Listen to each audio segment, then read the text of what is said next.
ಅಲ್ಲ, ಈಗ ನೋಡ್ಕೊಂಡು ಬಂದೆ, ICUಗೆ ಶಿಫ್ಟ್ ಮಾಡಿದ್ದಾರೆ.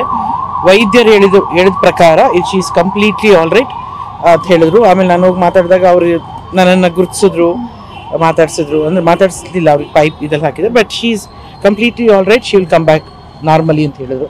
ಅದೇ ನಮಗೊಂಥರ ಸಮಾಧಾನ ಆಗಿದೆ. ಯಾಕಂದರೆ ಬೆಳಗಿನಿಂದ ನಿಮ್ಮ ವಾಹಿನಿಗಳಲ್ಲೆಲ್ಲ ನೋಡ್ತಾ ಇದ್ದೆ, ಅವ್ರು ಅಡ್ಮಿಟ್ ಆಗಿದ್ದಾರೆ, ಅವ್ರು ಎಲ್ಲೂ ಸಿಗ್ತಿರ್ಲಿಲ್ಲ. ರಘುಗೆ ಅದೇ ಹೇಳ್ತಾ ಇದ್ದೆ, ಯಾವ ನಂಬರ್ ಎತ್ತುತ್ತಾ ಇಲ್ಲ, ನಮ್ಗೆ ಯಾರು ಕಾಂಟ್ಯಾಕ್ಟ್ ಸಿಗ್ತಾ ಇಲ್ಲ, ಏನಾಯಿತು ಹೆಂಗಾಗಿದೆಯೋ ಏನಾಗಿದೆಯೋ ಏನು ನಮಗೆ ಅಪ್ಡೇಟ್ ಬರ್ತಾ ಇಲ್ಲ.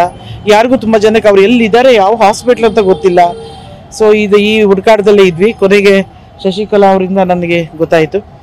ಆಮೇಲೆ ಇಲ್ಲಿ ಬಂದಾಗ ಮಧ್ಯಾಹ್ನ ಬಂದು ಹೋದಾಗ ಅವರು ಶಿ ವಾಸ್ ಇನ್ ಪ್ರೋಸೆಸ್ಸಲ್ಲಿ ಇದರಲ್ಲಿ ಟ್ರೀಟ್ಮೆಂಟಲ್ಲಿದ್ದಾರೆ ಅಂತ ಹೇಳಿದರು. ಅವ್ರನ್ನ ನೋಡೋಕ್ಕಾಗಲ್ಲ ಅಂತ ಹೇಳಿದರು. ಈಗ ICU ವಾರ್ಡ್ಗೆ ಶಿಫ್ಟ್ ಮಾಡಿದ್ದಾರೆ.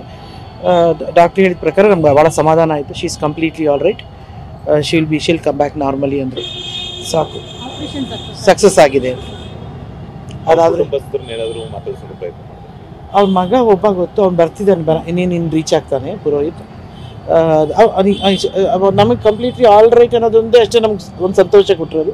ರಘು ಒಬ್ಬ ಗೊತ್ತು, ಅವ್ರು ಬಿಟ್ಟರೆ ಬೇರೆ ಯಾರು ಅವ್ರ ಮನೆಯವ್ರು ನಂಗೆ ಪರಿಚಯ ಇಲ್ಲ, ನನಗೆ ಗೊತ್ತಿಲ್ಲ.